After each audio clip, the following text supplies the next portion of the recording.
Venga, pues nada, buenos días a todos y todas, ¿vale? Y bienvenidos a este segundo webinario dentro de este curso que estamos viendo de gestión de la formación programada por las empresas. En la mañana de hoy nos vamos a centrar sobre esta obligación que tienen las empresas beneficiarias, independientemente, ¿vale?, de qué modelo de gestión estén utilizando para gestionar las acciones formativas que se van a bonificar ante la Fundación Estatal para la Formación y el Empleo y el Servicio Público de Empleo Estatal, que es el derecho de información y consulta a la representación legal de los trabajadores.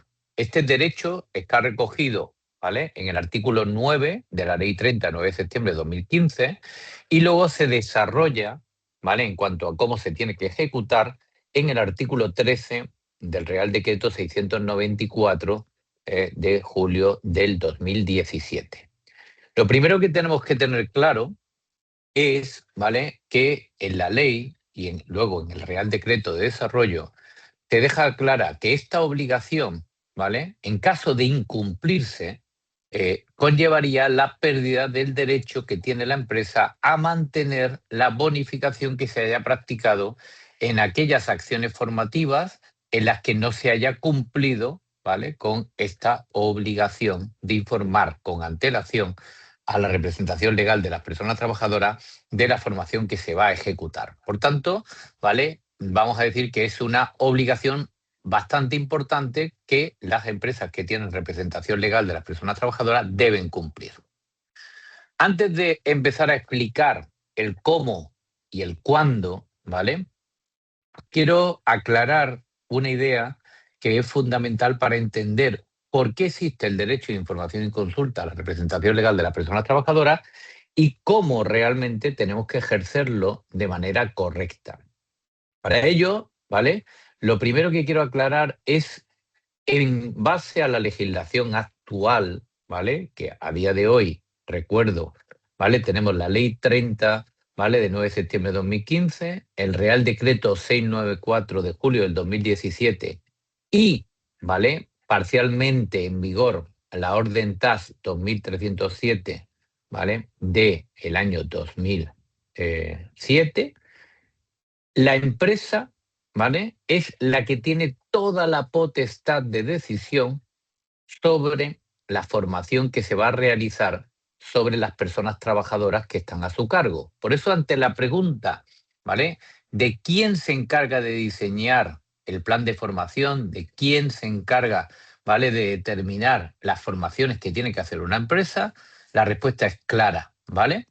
En el artículo 9, de nuevo, de la Ley 39 de septiembre de 2015, cuando se habla de la iniciativa de la formación programada por las empresas, se nos dice que las empresas son las que desarrollan, ¿vale?, con la flexibilidad necesaria, los contenidos, ¿vale?, el momento de impartición de las formaciones, porque son las empresas las que conocen, por un lado, cuál es el mercado en el que operan. Por otro lado, cuáles son las características y los objetivos empresariales que tienen.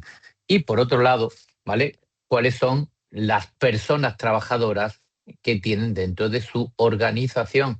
Si yo sé en qué mercado opero, si yo sé cuál es mi estrategia empresarial y sé qué personas son con las que cuento para desarrollar en ese mercado esa estrategia empresarial, pues sé qué saben hacer y qué no saben hacer las personas que tengo en mi estructura y qué deben de saber hacer, ¿vale?, para cumplir con mis objetivos empresariales. Por eso es la empresa la que determina qué formación es la que hay que hacer, ¿vale?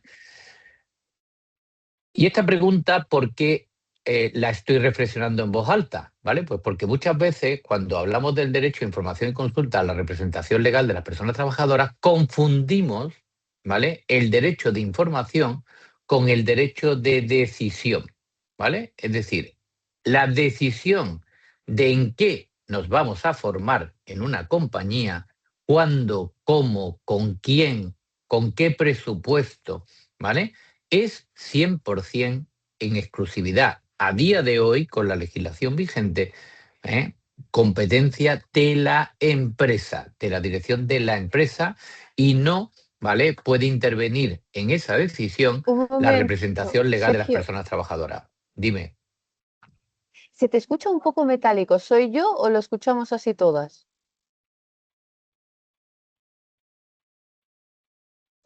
No, Vale, yo lo escucho Yo le bien. escucho bien. vale, perdón. Venga, pues perdonada quedas, Cata, y gracias por la interrupción porque, ¿vale? Si había problemas de audio, es bueno que lo digamos, ¿vale? Entonces, la siguiente pregunta, ¿vale? Que nos tenemos que hacer y tenemos en cuenta que es la empresa la que decide, como hemos dicho, ¿no? En qué nos formamos y qué nos vamos a gastar del crédito que tenemos y sobre qué personas nos vamos a gastar ese crédito, sería ¿por qué existe? ¿No? Si el legislador ya deja claro que esta iniciativa se llama formación programada por las empresas, porque son las empresas las que diseñan la formación, porque el legislador a su vez determina que hay un derecho de información y consulta a la representación legal de las personas trabajadoras. ¿Vale? Pues la base de este, digamos, derecho está en el origen de la financiación del sistema. En el año 85, ¿vale? Se firma el Acuerdo Económico y Social y en el Acuerdo Económico y Social, ¿vale? Se estipula por parte de los sindicatos y por parte de la patronal que las empresas y los trabajadores van a aportar de la base de cotización a la seguridad social, ¿vale? Una parte de dinero, que es lo que llamamos la cuota de formación profesional. Esa cuota de formación profesional va a ser la base financiera de todo el sistema de formación profesional para el empleo a día de hoy y, por tanto, la que va a financiar las distintas iniciativas de dicho sistema. ¿Qué ocurre? Que las empresas aportan un 0,6% de la base de cotización a la seguridad social de todas las personas trabajadoras que tienen durante el ejercicio, ¿vale? Y las personas trabajadoras tienen una retención y, por tanto, una aportación del 0,1% de su base de cotización. Ese 0,1%, ese séptimo parte del dinero que financia el sistema, es lo que permite que las personas trabajadoras tengan derecho a voz, ¿vale? Derecho a veto, pero no derecho a voto, ¿vale? Como lo explicaremos a lo largo de esta sesión. Es decir, todo esto fundamenta cuál es el papel real que tiene que tener la representación legal de las personas trabajadoras en, al menos, este derecho, que es velar por la equidad, ¿vale? Por el derecho que tienen todas las personas trabajadoras de la compañía a recibir en igualdad de oportunidades la formación que la compañía diseña para los diferentes tipos de puestos de trabajo, ¿vale? Y eso, ¿vale? Realmente es para lo que tendría que servir el derecho, ¿vale? Para que la representación legal de las personas trabajadoras viera que todas las personas que forman parte, ¿vale?, de un determinado colectivo tuvieran una igualdad de oportunidad de acceso a la formación que la compañía diseña para ese colectivo. Por desgracia, ¿vale? Eso no está, ¿vale? Igualmente entendido por todas las partes.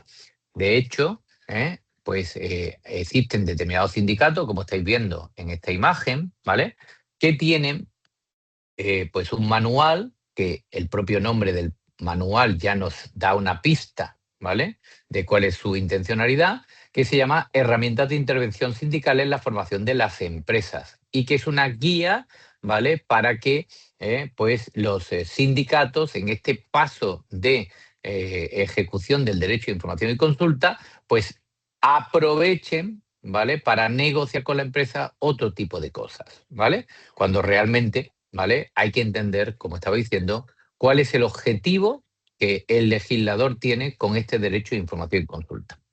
De las cosas con las que sí que puedo estar de acuerdo, ¿vale?, con esa guía, es cuando se dice que realmente el papel que tiene que tener la intervención sindical en el diseño de la formación de las empresas es velar, ¿vale?, porque todo el mundo tenga la misma oportunidad de ser formado por ese derecho que estábamos diciendo a la equidad, a la igualdad de oportunidades, ¿vale?, para ser formado dentro del seno de la compañía.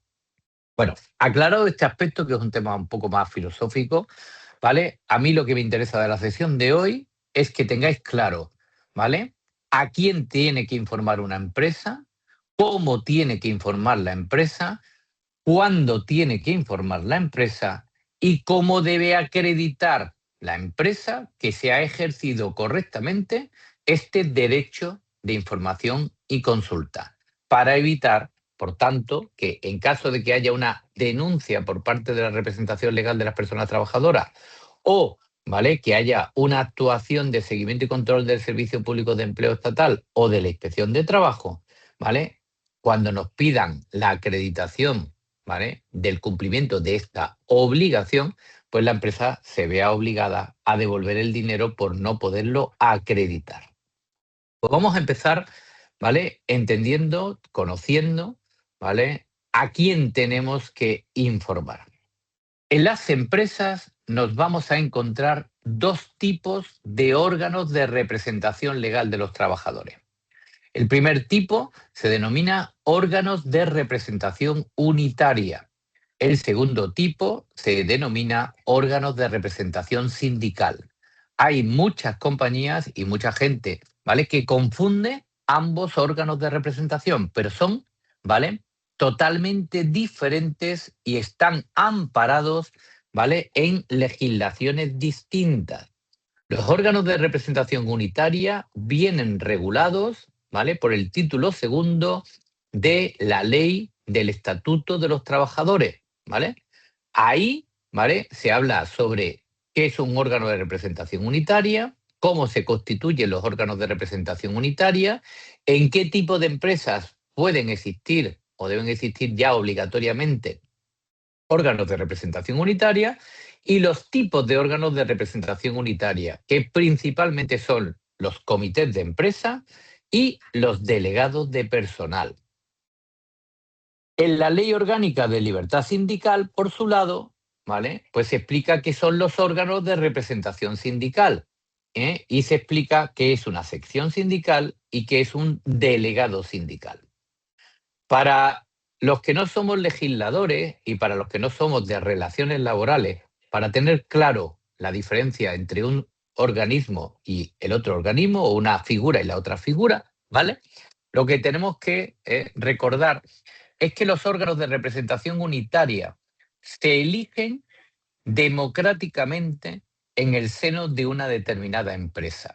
Eso quiere decir, ¿vale?, que en un proceso electoral hay una serie de personas que se van, ¿vale?, a presentar ante sus compañeros y compañeras como potenciales representantes legales de los trabajadores.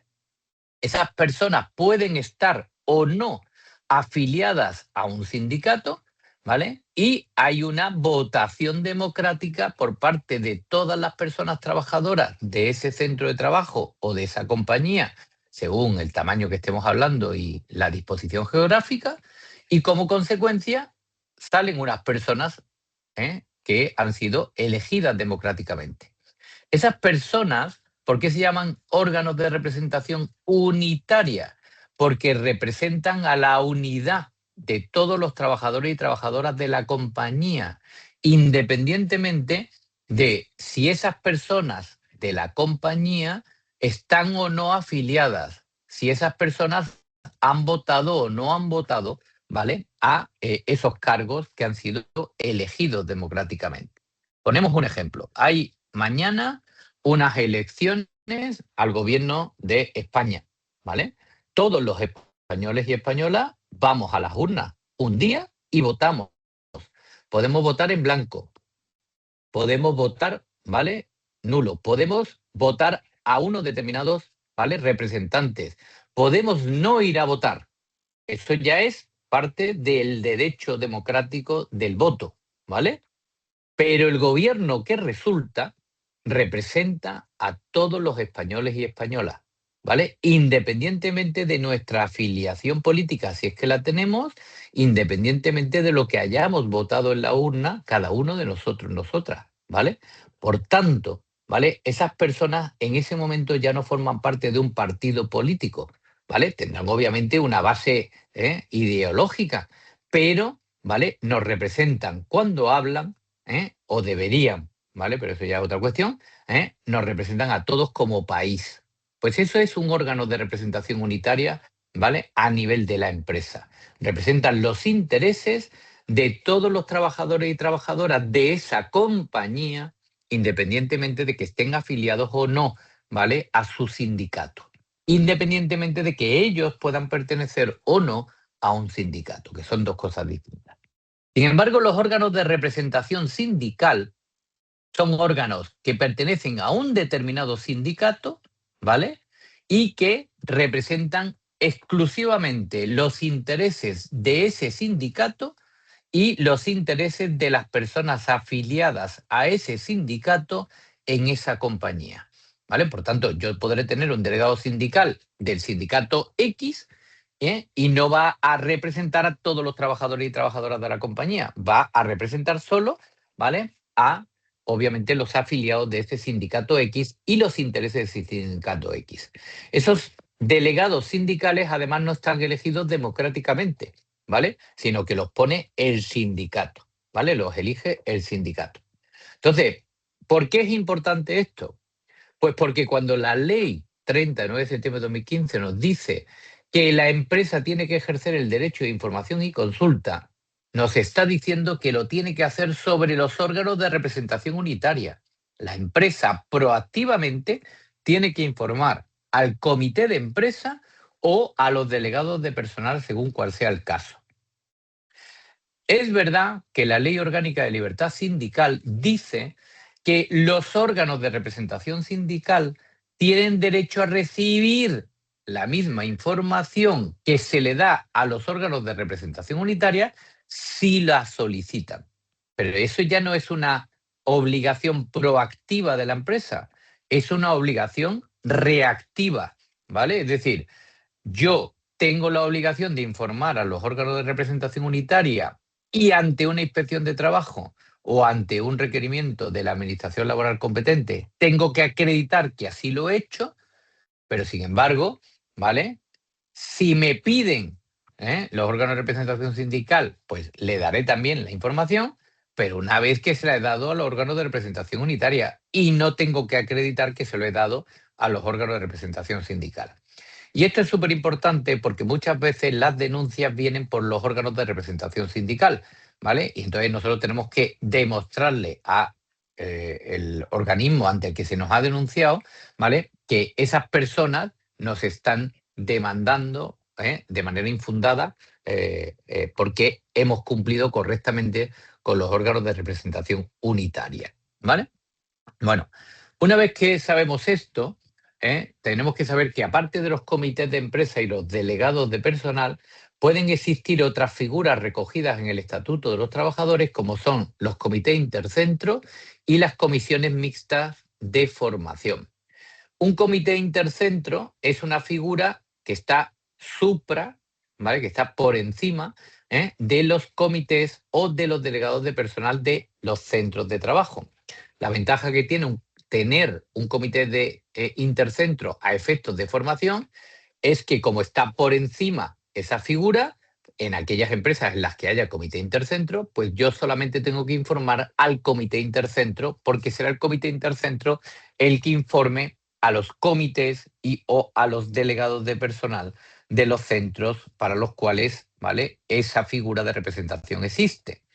En las empresas, ¿vale?, nacionales, donde hay muchos centros de trabajo repartidos por todo el territorio, a veces interesa montar una comisión mixta de formación. La comisión mixta de formación, a efectos del derecho de información y consulta, aglutina el derecho de información y consulta para todos los centros de trabajo. Luego, la ventaja que tiene la comisión mixta de formación es la simplificación, ¿vale?, de este derecho, porque yo solamente como compañía tengo que informar, ¿vale?, a esa comisión mixta de formación que ya se encargará de delegar la información que considere oportuna, ¿vale?, a los distintos centros de trabajo, ¿vale? Todo esto que estoy contando, la idea más importante que os tenéis que quedar es, si yo tengo una empresa que tiene múltiples centros de trabajo, ¿vale?, yo tengo que saber cuál es la estructura de representación unitaria. Es decir, tengo que tener el mapa claro ¿vale?, de órganos de representación de cada uno de los centros de trabajo. Porque el primer error en cuanto a las formas que suelen cometer las grandes compañías, ¿vale?, es que informan a cada centro de trabajo de la formación que se va a ejecutar en ese centro de trabajo. Y eso es un error, ¿vale?, garrafal, vamos a decir así, si queréis, de primero de bonificada, ¿vale? ¿Por qué? Porque el legislador no diferencia el concepto centro de trabajo. El legislador habla de empresa y la empresa es el CIF, ¿vale? Si yo tengo, ¿vale?, como estáis viendo en el ejemplo de la figura, N comités de empresa y N delegados de personal, porque tengo X centros de trabajo, ¿vale? Yo tengo que informar a todos los centros de trabajo y a todos sus órganos de representación de toda la formación que hago en todos los centros de trabajo de la compañía. Precisamente porque si no, no estaría velando por el derecho de la equidad, ¿vale? Si cada centro de trabajo solo ve la formación que se hace en ese centro de trabajo, no puede comprobar que está teniendo la misma igualdad de oportunidad de acceso al plan de formación que otros centros de trabajo, a los que a lo mejor yo estoy formando, ¿vale?, en una cantidad mayor, ¿vale?, de formaciones. Por eso, Tengo una ¿vale?, duda. sí, el derecho se debe ejercer sobre todos. Dime, Cata. El derecho se debe ejercer sobre todo por parte de la empresa que contrata empleados y los forma, pero no por parte de la entidad que organiza y gestiona la formación, ¿no? La obligación es de la empresa. Lo que pasa es que cuando una empresa encomienda su gestión, ¿vale?, a una entidad organizadora, la entidad organizadora juega un papel en ayudarle a elaborar, ¿vale?, el informe que se tiene que presentar, ¿vale? Pero es la empresa la que tiene la obligación de presentarlo y la obligación de acreditarlo. ¿Qué ocurre? ¿Vale? Que en los casos en los que haya una entidad organizadora, la entidad organizadora debe recordarle a la empresa, ¿vale?, que tiene que informar a la RLT y la entidad organizadora es la que le tiene que comunicar al Estado si se ha ejercido o no se ha ejercido este derecho de información y consulta cada vez que comunica una formación de esa empresa. Por tanto, como la entidad organizadora tiene que comunicarle al Estado que se ha ejercido o no se ha ejercido ese derecho, la entidad organizadora tiene la obligación de comprobar que la empresa ha ejercido el derecho, ¿vale? Que no es lo mismo, ¿vale?, que tener la obligación de realizar el derecho, ¿vale? No sé si he explicado, Cata, la diferencia entre el papel y la obligación de la empresa y el papel y la obligación de la organizadora. ¿Queda Vale, claro? pero Miriam pregunta si ¿Mm? somos su empresa tramitadora, ¿eh? Que sería oficina técnica. Si yo soy una oficina técnica, ¿vale? La obligación es exclusivamente de la empresa. Las oficinas técnicas no tienen ningún tipo de obligación legal, ¿vale?, con respecto a la administración laboral, ¿vale? La tienen con respecto a su cliente, que es el que le pide, transmite la información. Entonces, la oficina técnica, cuando tramita las formaciones a través del aplicativo, transmite aquello que la empresa le dice que ha hecho, ¿vale? Y una de las cosas que tiene que tramitar es si se ha informado o no se ha informado. Pero es que yo no puedo comunicar un curso si no estoy diciendo que se ha informado a la representación legal de las personas trabajadoras, ¿vale? Lo que no tiene la oficina técnica es responsabilidad sobre la veracidad de esos hechos, ¿vale? Sí, veo que asiente. Gracias. Perfecto, ¿vale? Bueno, pues una vez que ya tenemos claro de a quién tenemos que informar, vamos a entrar en el aspecto de cómo tenemos que informar, ¿vale? Porque aquí lo importante que tenemos que recordar en la sesión de hoy es que el peso de la evidencia, el peso de la prueba, en caso de un requerimiento o en caso de una denuncia, siempre recae en el lado de la empresa, ¿vale? Entonces, lo que hay que hacer es ejercer el derecho de información y consulta correctamente, en tiempo y en forma. Pues vamos a empezar por el tema de, ¿vale?, la forma. Bueno, para ver el tema de la forma, nosotros tenemos que acudir al Real Decreto 694. El Real Decreto 694, ¿vale?, tenemos el artículo 15, perdón, el artículo 13, que se me ha ido de la cabeza, ¿vale? El artículo 13, donde se nos dice, ¿vale?, cómo se tiene que realizar ese informe. Ese informe tiene una serie de puntos que ahora vamos a ver, pero que pueden variar ligeramente según cuál sea la estrategia de formación de la empresa. Y aquí os planteo dos posibilidades que normalmente en la mayor parte de las grandes empresas se producen a la vez. Yo puedo tener empresas que pues tengan una formación muy bien estructurada, ¿vale? Que tengan un departamento de formación que permita, ¿vale?, pues tener una detección de necesidades formativas, un catálogo de formación que les permita crear en base a la detección de necesidades un plan de formación anual, ¿vale? Y una planificación de ejecución de ese plan de formación anual. Con todo eso, pues se puede hacer un informe global que se presente, ¿vale?, antes de iniciar el ejercicio, que nos permita simplificar el proceso de comunicación a la representación legal de las personas trabajadoras. Porque, ¿vale?, pues si yo informo de todo lo que voy a hacer a lo largo del año en un solo documento, pues me ahorro, ¿vale?, lo que sería la comunicación a lo largo del año de cada curso que voy a hacer, ¿vale? Hay compañías que, ¿vale?, pues por sus características particulares no tienen la posibilidad de tener ese plan de formación anual estructurado, ¿vale? O teniéndolo prefieren hacer una comunicación curso a curso, ¿vale? Esta comunicación curso a curso está igualmente permitida. Lo único que pasa es que obviamente añade complejidad a este proceso de comunicación, ¿vale? Pues porque implica tener que ejercerlo de manera controlada, siempre con antelación al inicio de cada una de las formaciones. Hay Tenemos empresas una que por duda. su tamaño, sí, dime, Cata. Voy.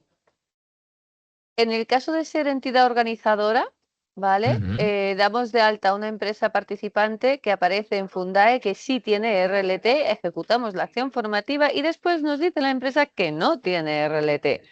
Lo Mm. ponemos en observaciones del aplicativo, pero como organizadora, ¿podemos tener una sanción?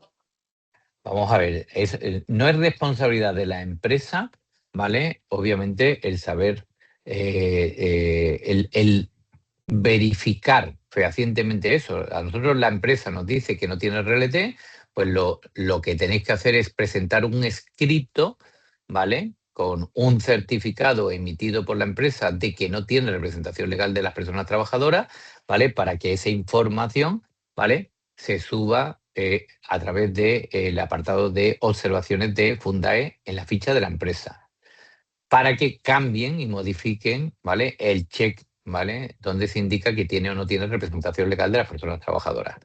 ¿Qué ocurre? Que ese escrito, teóricamente, deberíamos de haberlo presentado antes de ejecutar la formación, porque cuando yo voy a ejecutar la formación, tengo que notificar la acción formativa.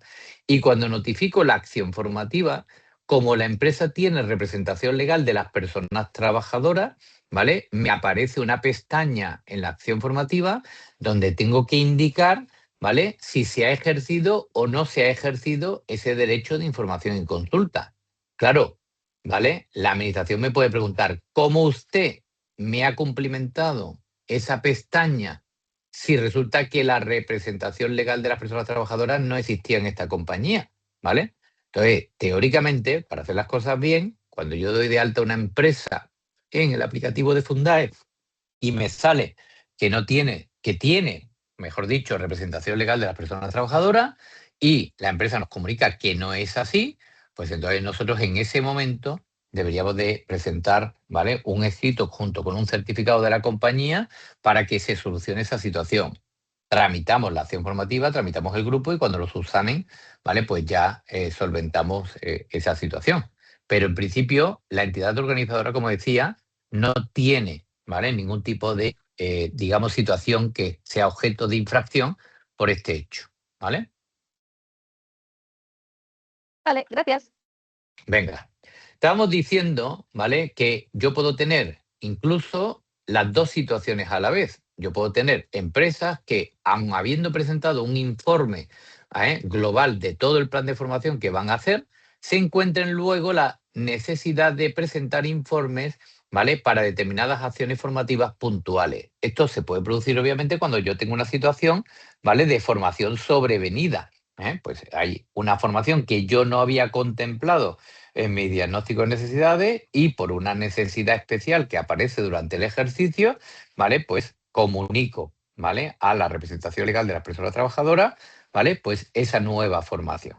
Lo que quiero que veáis es que el Estado no entra en si lo hago curso a curso o lo hago de manera global o lo hago cada trimestre. Lo importante es que hay que ejercer el derecho de información y consulta, como veremos después, antes de ejecutar cada una de las formaciones, ¿vale? ¿Cómo tengo que elaborar este informe? Pues en ese artículo 13, ¿vale?, del Real Decreto 694, nos vienen los 7 puntos que tiene que tener el informe a la representación legal de las personas trabajadoras, ¿vale? Veis en la diapositiva que hay algunos puntos que pongo en color rojo, porque son donde quiero que centréis principalmente la atención cuando los vaya a explicar, ¿vale? Aquí el informe, por un lado, tiene que describir la acción formativa o el conjunto de acciones formativas, dependiendo de si lo hacemos globalmente, ¿vale?, o lo hacemos individualmente. Cuando decimos la descripción de las acciones formativas, es que vamos a comunicarle a la representación legal de las personas trabajadoras exactamente la misma información que luego vamos a comunicar en Fundae, ¿vale? Y por favor, en este sentido, no metamos la pata, ¿vale?, por tratar de que las cosas parezcan o sean más bonitas en un informe, ¿vale?, que lo que yo le digo al Estado, ¿vale? Es decir, el Estado va a comprobar, en caso de que haya un requerimiento, que si yo he dicho que el curso se llama de una determinada manera, en el informe el curso se llama de esa exactamente misma manera. Que si yo he dicho que la modalidad es presencial, pues que en el informe pone que es presencial. Que si he dicho que la duración son 6 horas, ¿vale?, pues en el informe pone 6 horas. Y que si los objetivos son A, B, C, pues que en el informe pone A, B, C. Por tanto, denominación, modalidad, duración, objetivos y contenidos que yo comunico o voy a comunicar a Fundae son los puntos clave de la descripción de la acción formativa. Literalmente lo que yo ponga, ¿vale?, en el informe, literalmente lo que debo luego, posteriormente, comunicar, ¿vale? Calendario y lugar, ¿vale? Punto 3 y punto 6, fijaros que pone previsto. Esto está pensado para que nosotros podamos, ¿vale?, más o menos, ¿vale?, decir cuál es la planificación a lo largo del ejercicio cuando es un informe global. Si es una acción formativa puntual, pues tengo claro cuándo la voy a hacer, ¿vale? Por el objetivo un poco de que podamos justificar que aquellas formaciones que son recurrentes, pues por ejemplo, todo el mundo, independientemente de cuál sea su periodo laboral, va a poder, ¿no?, en igualdad de oportunidades acceder a ese tipo de cursos. Lugar previsto está pensado principalmente para empresas que tienen múltiples centros de trabajo, pues para poder decir, oye, pues mira, esta formación la voy a dar aquí, la voy a dar aquí, la voy a dar aquí. Este año no la voy a dar en este centro de trabajo porque el año pasado ya la di y este año voy a dedicar el presupuesto a cubrir las necesidades formativas de estos otros centros de trabajo. No significa que todas las formaciones las tenga que hacer todos los años en todos los sitios, ¿vale?, o para todos los colectivos, pero al final la información pues tiene que permitirnos justificar año tras año, ¿vale?, ese derecho a equidad o por lo menos poderlo justificar, ¿vale? Los medios pedagógicos es un punto para mí bastante simple de cumplimentar. Pues si la formación es presencial se ejecutará con estos medios, si la formación es modalidad de teleformación con estos otros. Ahí no hay mucho problema. El problema fundamental, o digamos, donde tenemos que prestar principalmente nuestra atención a la hora de elaborar el informe, es, ¿vale?, en el punto 2 y en el punto 5, ¿vale? El punto 2 es la definición de esta formación concreta, esta acción formativa X, a qué tipo de personas dentro de mi compañía va dirigida. Entonces, si yo, por ejemplo, estoy haciendo, ¿vale?, la planificación dentro de mi plan de formación de un CAP, ¿vale?, pues diré que el CAP va dirigido a todos aquellos puestos tipo, ¿vale?, que conlleven la conducción de un vehículo de transporte de mercancía, ¿vale? No tengo que estar definiendo las personas, defino el colectivo destinatario. Si yo hago una formación que es para, por ejemplo, cualquier persona del departamento de administración o para cualquier persona de estructura, pues diré para todos los colectivos de estructura que son administración, ¿vale? Marketing, no sé qué, no sé cuánto, ¿vale? Y defino ahí los colectivos. Es muy importante definir claramente los colectivos. No todas las formaciones son para todos los colectivos. Lo que sí tendré que velar es porque haya formaciones en el plan de formación que cubran al final todos los colectivos. El número de participantes es con el presupuesto que yo tengo en la compañía este año, ¿vale? ¿Cuántas personas preveo que voy a formar, ¿vale? Teniendo en cuenta que obviamente mi capacidad de financiación como compañía de las formaciones es finita, está limitada, ¿vale? Yo no tengo que formar a todas las personas trabajadoras de la compañía, ¿vale? Obviamente, porque si no, tendríamos que invertir en formar más de lo que podemos invertir en cualquier otra cosa. Entonces, yo diré, este año yo voy a formar estos colectivos en estas formaciones y el número de participantes por acción formativa previsto con nuestro presupuesto este año será tanto, ¿vale? Todo esto, el punto 2, va a ser la base de hacer un buen punto 5. Y el punto 5, ¿vale? Realmente es el que el derecho de información y consulta debería centrarse, ¿vale? Si tenemos en cuenta que hemos dicho que la representación legal de las personas trabajadoras tiene que estar para velar por el derecho a la equidad, ¿vale?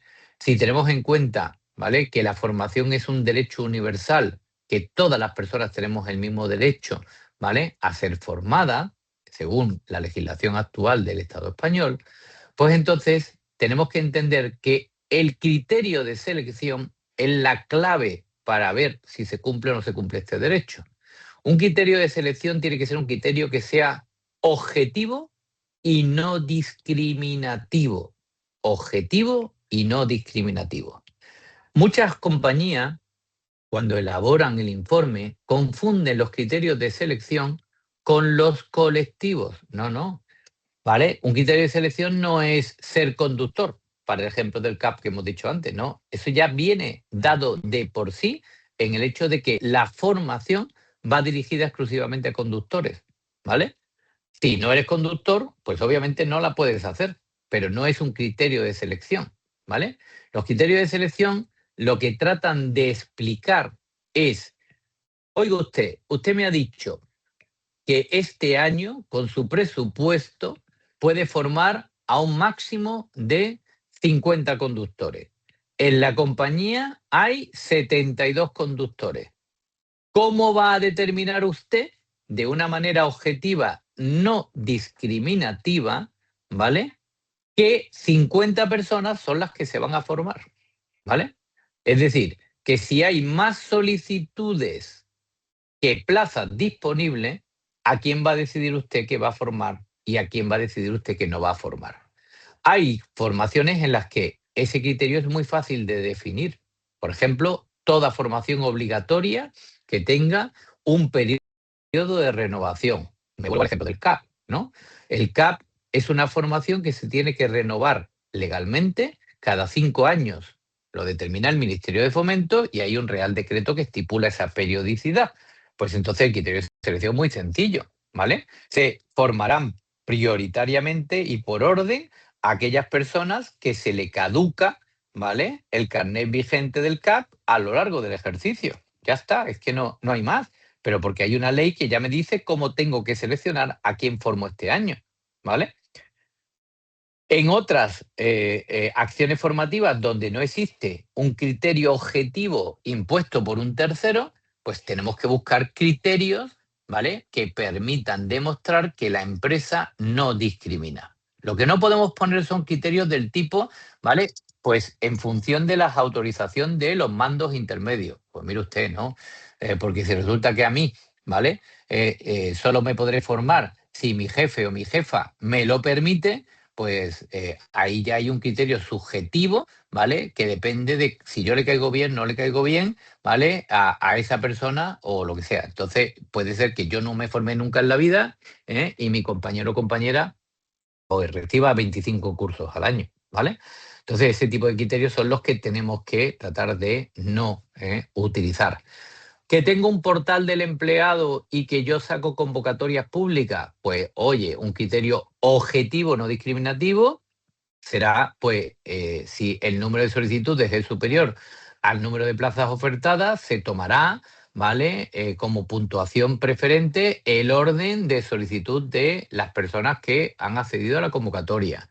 Si una persona, ¿vale?, ha solicitado diferentes formaciones, pues tendrá preferencia sobre una de ellas, ¿vale?, para favorecer que otras personas que solo hayan solicitado un curso, ¿vale?, puedan ser formadas al menos en ese curso. Es decir, al final es buscar criterios que permitan repartir equitativamente los recursos, ¿vale?, y cubrir el máximo número de personas formadas dentro de las posibilidades que tengamos en la compañía. Espero que esto, ¿vale?, más o menos haya quedado claro. No existe una fórmula magistral, ¿vale?, ni única para solventar, ¿vale?, el criterio de selección. Simplemente cosas que no debéis, ¿vale?, poner por escrito, ¿vale?, y errores que no debéis cometer. Muy bien, yo tengo mi informe. Ahora llega el momento de entregar el informe. Aquí vamos a hablar de cómo acredito que he entregado el informe y luego vamos a hablar de los plazos que tenemos que cumplir, ¿vale? Porque el legislador en el artículo 13 dice que la empresa tiene la obligación de informar con antelación, pero no estipula un plazo de antelación, ¿vale? Dice con antelación al inicio de las formaciones. Luego diré, no, pero si el legislador dice 15 días, no, no, veremos que en verdad dice con antelación. Lo de los 15 días, ¿vale?, es un plazo que viene a posteriori que debe cumplirse en determinadas circunstancias. Vamos a empezar entonces. Mi obligación como compañía es informar. Y para informar tengo que presentar un informe. Y ese informe lo tengo que presentar con antelación. Como yo puedo recibir un requerimiento a posteriori, ¿vale?, que me pidan que demuestre que he cumplido con esto, tengo que tener una manera de acreditar ese informe que se ha entregado, ¿vale?, con antelación. Bueno, si os vais a la web de la Fundación, ¿vale?, porque el Real Decreto no entra en cómo hay que acreditarlo, ¿vale? En la web de la Fundación nos dicen que hay 6 métodos distintos, ¿vale?, en principio para acreditar la puesta a disposición de este informe, ¿vale? De esos 6 métodos, ¿vale?, yo me quedaría con 2, en todo caso 3 métodos, ¿vale? Os voy a decir las ventajas y los inconvenientes de cada uno de ellos. Está claro que el mejor método, ¿vale?, es un documento firmado por la representación legal de las personas trabajadoras, ¿vale?, certificando que nosotros como compañía hemos entregado ese informe, ¿vale?, en la fecha X. Eso es lo que se llama un recibí, ¿vale? Por eso en la imagen que estáis viendo en pantalla, pues como cuando pues alguien de correos, ¿vale?, nos va a entregar una carta, ¿vale?, o cualquier persona de mensajería nos entrega un paquete de un producto que hemos comprado, ¿vale?, a través de la web. Pues mire usted, ¿vale? Para que yo pueda dejarle acreditado aquí, ¿vale?, al que me paga por entregar este paquete, que yo le he entregado el paquete hoy a las 12:45, ¿vale? Pues necesito que usted me eche un garabato, ¿vale? Se identifique y me eche un garabato, ¿vale?, de que le he entregado el paquete, que no lo he perdido, que no se lo he dado a otra persona, que no lo he tirado al cubo de la basura, que se lo he entregado a usted, ¿vale? Ese es el mejor documento ante cualquier denuncia y ante cualquier problema. ¿Qué ocurre? ¿Vale? Que hay veces que la representación legal de las personas trabajadoras no entiende, ¿vale?, que ese papel lo único que está diciendo es que se certifica que hemos entregado el informe. No significa que se esté de acuerdo con el informe.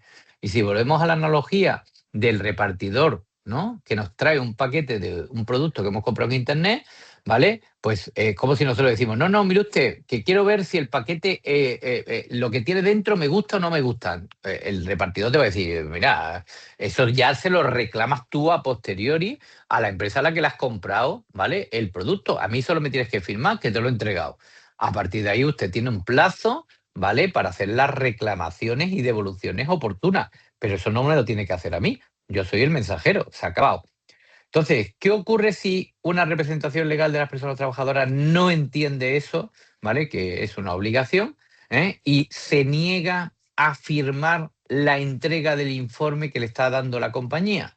Pues la compañía puede utilizar el método 5, ¿vale?, que es la firma de ese recibí, por dos testigos, ¿vale?, que haya en ese momento en la empresa. Es decir, pues dos personas, ¿vale?, que están allí, que son trabajadores, trabajadoras de la propia compañía y que no son esa representación legal, pues tienen que poner su DNI, identificarse y decir que en su presencia, ¿vale?, la empresa ha tratado de poner a disposición de la RLT, ¿vale?, el informe, ¿vale?, y que se han negado a aceptarlo. Y ya eso serviría como puesta a disposición. Hay compañías, ¿vale?, que tienen un acuerdo especial formalizado por escrito, con la representación legal de las personas trabajadoras para que la comunicación electrónica se dé por válida, ¿vale? Pero tiene que estar, en un acuerdo, formalizado por escrito. El resto de los métodos que yo pongo ahí con la manita roja hacia abajo, ¿vale?, es porque a mí no me gustan, porque yo ya no controlo realmente, ¿vale?, el momento en el que se pone a disposición. Tanto las cartas certificadas como los burofax, como los FA, tienen el problema de que si la otra parte no está para atender, ¿vale?, al funcionario de turno que intenta entregar el documento, yo no tengo la firma. Y además no sé cuándo se va a entregar esa carta certificada, ese burofax o ese FA. Con lo cual, ¿vale?, no me serviría, ¿vale? Por tanto, recibí firmado. Vámonos al cuándo. Hemos dicho antes que el legislador lo que dice es que antes del inicio de la ejecución de la formación, la empresa tiene que poner a disposición el informe, ¿vale? Nos vamos a ir a esta diapositiva, que es la última, porque aquí es donde se ve bien todo el esquema, ¿vale?, temporal. Vamos a ver. Nosotros, cuando entregamos un informe a la representación legal de los trabajadores, que es la obligación que tenemos como empresa bonificada, podemos encontrarnos ante tres situaciones diferentes, ¿vale? La primera situación, ¿vale?, es que la representación legal de las personas trabajadoras, visto nuestro informe, emita un informe favorable. La segunda situación, ¿vale?, es que, ¿vale?, no conteste, a el informe que nosotros hemos entregado, ¿vale? Porque el derecho se llama derecho de información y consulta, pero esa consulta tiene carácter preceptivo, y eso quiere decir, pues, que no es obligatorio para la parte de la representación legal de las personas trabajadoras, ¿vale?, pues responder a ese informe. Pues si no responde, esa es una situación plausible, ¿vale? La tercera posibilidad es que responda, pero responda con un informe desfavorable, ¿vale? Luego, A, informe favorable; B, no hay respuesta; C, informe desfavorable, ¿vale?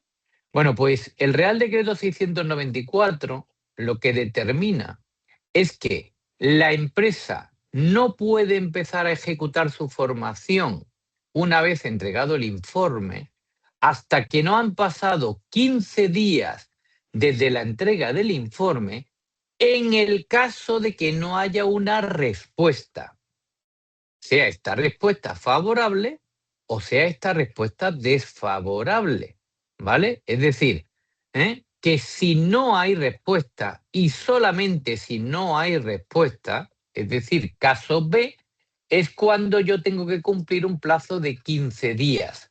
Porque a partir de ahí, ¿vale?, se entiende por realmente o efectivamente ejercido el derecho, ¿vale?, de información y consulta. Y el silencio por parte de la representación legal de las personas trabajadoras, ¿vale?, conlleva, ¿vale?, la aprobación tácita de la formación que la empresa está ejecutando, ¿vale?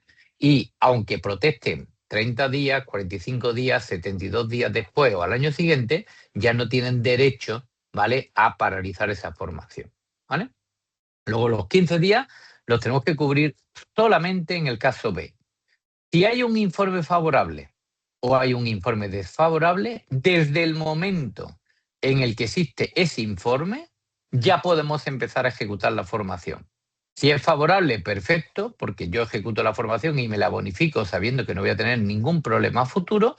Si es desfavorable, yo puedo empezar a ejecutar la formación, ¿vale? Porque el legislador dice que el hecho de que exista un informe desfavorable no puede paralizar el derecho de la empresa a ejecutar la formación. Lo que tiene que abrir es un periodo de negociación entre la empresa y la representación legal de las personas trabajadoras, que no paraliza, insisto, la ejecución de los cursos.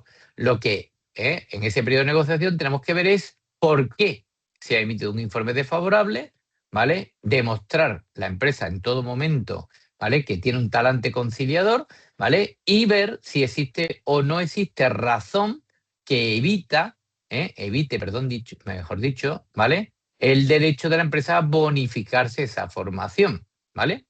Ahí es muy importante que tengamos claro qué es lo que dice el legislador que puede impedir que la empresa se bonifique la formación. Y son los 3 puntos que tenía en esta diapositiva.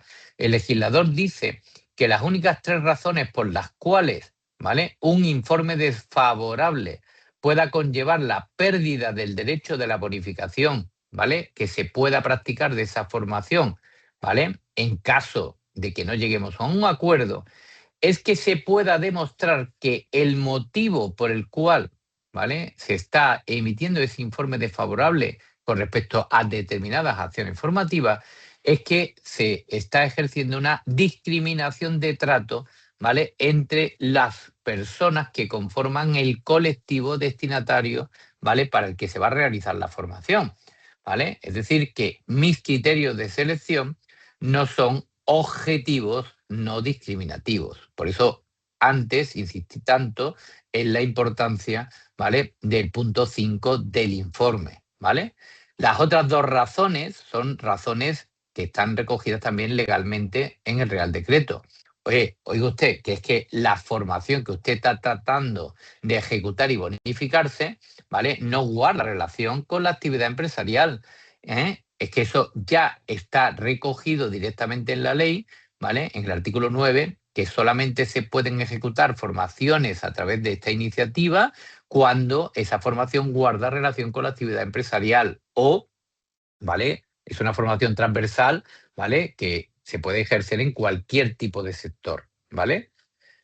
O, ¿vale?, cuando se pueda demostrar por parte de la RLT en ese informe que existen, ¿vale?, usos fraudulentos de el dinero público. Es decir, pues que estamos tratando de bonificarnos como formación, ¿vale?, aspectos que no tienen nada que ver con formación, ¿vale? Pues esos son los 3 puntos realmente importantes. Entonces, que nosotros durante esa fase de negociación vemos que no tiene nada que ver, que las argumentaciones que tiene la RRT, que el informe, pues que hablan de otros temas que no tienen que ver con esto, que es una negativa a la totalidad sin ningún tipo de argumento, etcétera, pues nosotros tiramos para adelante, nos bonificamos, ¿vale? ¿Que resulta que nos denuncian? Pues demostraremos que, ¿vale?, pues en ningún momento en el informe desfavorable se habla ni de discriminación de trato, ni se habla sobre que la formación no guarde relación con la actividad empresarial, ni se puede demostrar, ¿vale?, que haya un uso fraudulento de los fondos públicos, ¿vale? Que resulta que sí que se, ¿vale?, trata algunos de estos temas y no llegamos a ningún acuerdo, pues entonces tenemos que levantar un acta de discrepancia para esa formación concreta, ¿vale? Elevar ese acta de discrepancia a la administración, ¿vale?, presentar los argumentos de cada parte que luego, ¿vale?, Fundae nos mandará un requerimiento a la empresa y otro requerimiento a la RLT, ¿vale?, para que cada una de ellas pueda aportar la documentación complementaria que considere oportuno, ¿vale? Y ahí, ¿vale?, en ese acta de discrepancia, el Estado permite o bien que se marque la casilla de que se quiere que la comisión paritaria sectorial sea la que estudie el caso o que vaya directamente, ¿vale?, a la administración laboral competente. Yo en mi caso procuro normalmente que vaya a la administración laboral competente porque las comisiones paritarias a veces están desequilibradas a la hora de tomar posturas, ¿vale? Entonces favorece mucho a los sindicatos. Mientras que la administración laboral tiene que velar porque se cumpla la ley y tiene que velar porque, ¿vale?, o ver si hay discriminación de trato o bien ¿vale? No se demuestra que la formación guarda relación con la actividad empresarial, o bien, ¿vale? Se está haciendo un uso incorrecto de los fondos públicos. Por tanto, prefiero que sea siempre, ¿vale? El regulador el que me vigile, ¿vale? Esa discrepancia. Que la discrepancia resulta que es verdad que la RLT tenía razón y me he bonificado, pues tendré que devolver el dinero, ¿vale? Que resulta que me da la razón a mí, ¿vale? Pues entonces yo mantengo la bonificación practicada, ¿vale?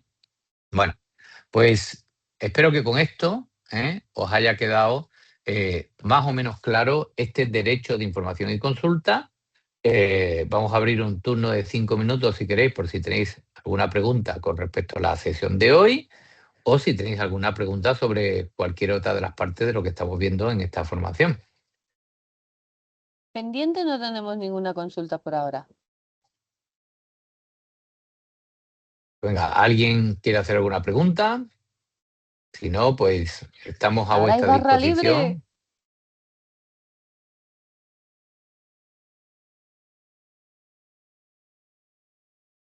¿Nada? Bueno, pues nada, cuando los compañeros de contenidos procesen el vídeo, lo pondremos a vuestra disposición dentro del curso, en el apartado, ¿vale?, correspondiente, y a partir de ahí Cata pues abrirá un foro de debate por si, pues a posteriori, reflexionando, viéndolo otra vez, ¿vale?, o surge en algún momento alguna duda relacionada con esto, ¿vale? Que paséis un buen día, ¿vale? Y nos vemos en una siguiente sesión. Chao, chao. Muchísimas Gracias, gracias. Eli, Elian. hasta Adiós, luego. gracias. Adiós, gracias.